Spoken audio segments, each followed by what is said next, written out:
Assalamualaikum warahmatullahi wabarakatuh. Jadi kita dari Universitas Putra Bangsa, kelompok 4 pengantar bisnis, mau wawancari terkait usaha tanaman, kondisinya itu bagaimana.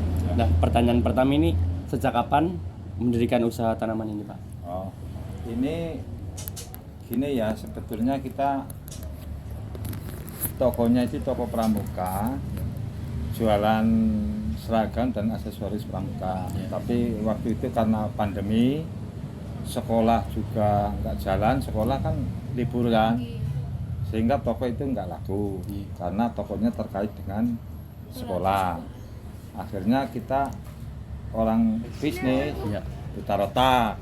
Nah, putar otak pas waktu itu kita punya tempat di sini kosong, kebetulan pas bunga itu booming banget, sehingga kita coba-coba ya nekat kita buka bunga. Tapi alhamdulillah waktu itu ramai banget, memang lagi booming gitu. Jadi awal mulanya dari situ. Untuk modal sendiri itu berapa, Pak, awal modal? Kalau modal kita tadinya ini tanah kosong sih ya. Jadi kalau waktu itu saya hitung-hitung kisaran 300-an, tapi plus bangunan ini. Kalau bisa dibilang kalau modal tanamannya ya 150-an. Ya. Khusus tanaman itu 150-an. Ya. Lanjut. Pertanyaan keempat. Resiko dan tantangan menjalankan usaha ini kenapa nggak, Pak? Resikonya yang namanya tanaman ibarat hewan kan. Nah, jadi kita harus telaten ngopeni. Kalau nggak telaten, nggak pinter nyiram, nggak pinter ngerawat, ya kita banyak resiko, makanya kita harus telaten gitu. Nah, kalau telaten kan bunganya bagus, dirawat bagus, sehingga kalau bagus lakunya juga lumayan. Tapi kalau nggak telaten ngerumat, telaten ngerawat, kan jelek-jelek. Nah, jadi bunganya nggak begitu cakep kan, akhirnya dijual juga murah, itu tantangannya itu. Kalau untuk suplai tanaman itu dari mana ya, Pak? Suplai tanaman kita belanja sendiri. Iya, ada yang di Ambarawa, kadang di Purwokerto, itu kita ambilnya di situ.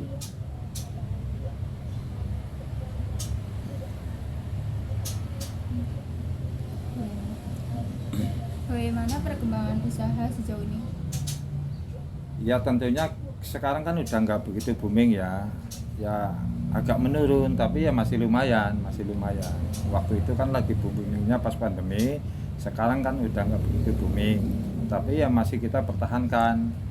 Nah, jadi masih lumayan lah.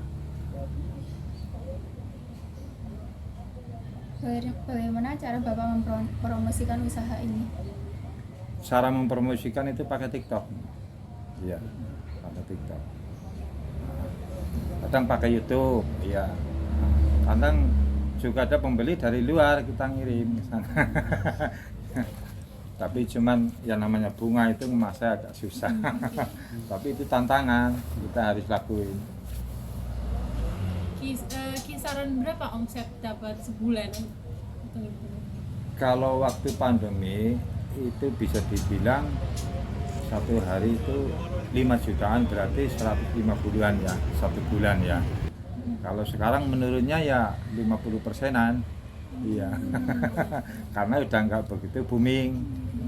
Tapi kalau bicara keuntungan, namanya bunga, kadang-kadang kita punya satu tapi beranak. Nah, anaknya itu menjadi untung.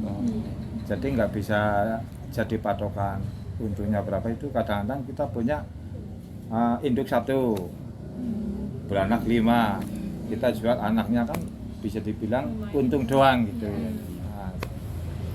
Kira-kira hari-hari besar itu mempengaruhi pendapatan atau tidak? Hari besar Seperti lebaran, tahun baru. seperti lebaran, iya tentu, karena banyak pemudik, banyak pemudik, sehingga sedikit ada peningkatan dibanding hari biasa.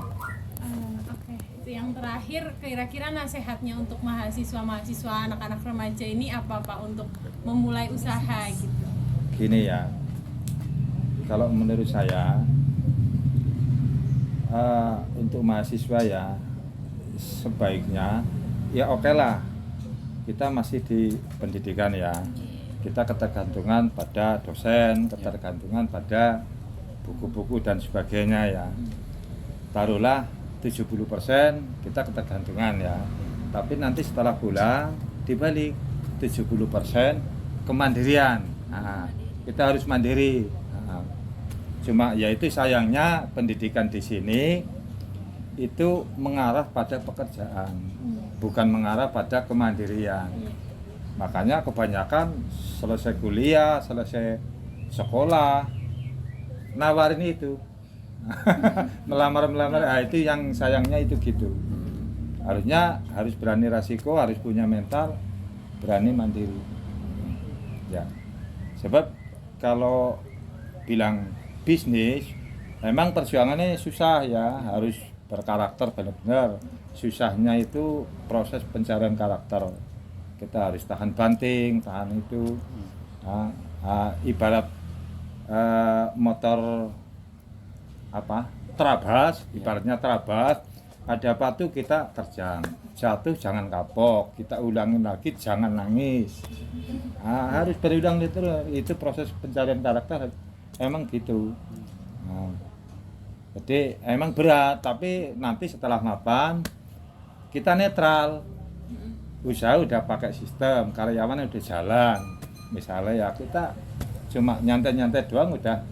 Lain kalau kita sebagai pekerja, kita diperbudak oleh sang bos terus. Makanya jangan bekerja, harus mandiri gitu ya. Jangan mandiri, pesan saya itu. Jangan, kalau kebanyakan orang sekarang gitu sih. Kalau saya kan kepepet, saya nggak sekolah. Jadi justru dengan kepepetnya itu kita terpaksa harus mandiri. Terima kasih Pak.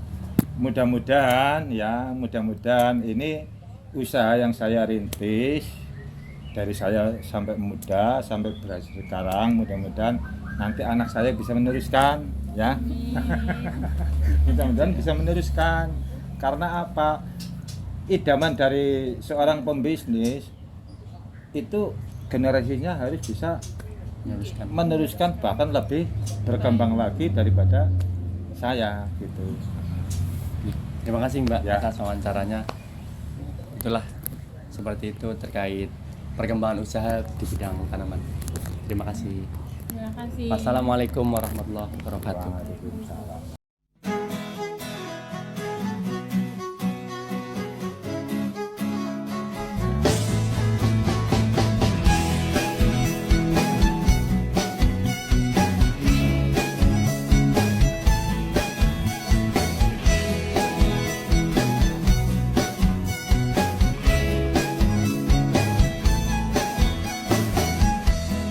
Biarkanlah diri ini untuk mencoba mendekatimu, mendekati indahnya dirimu yang hadir di mimpiku.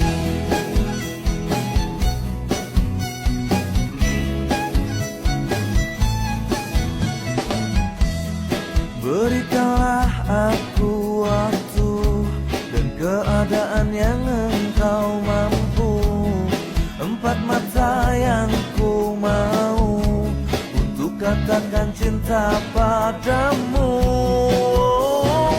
Hati ini akan bisa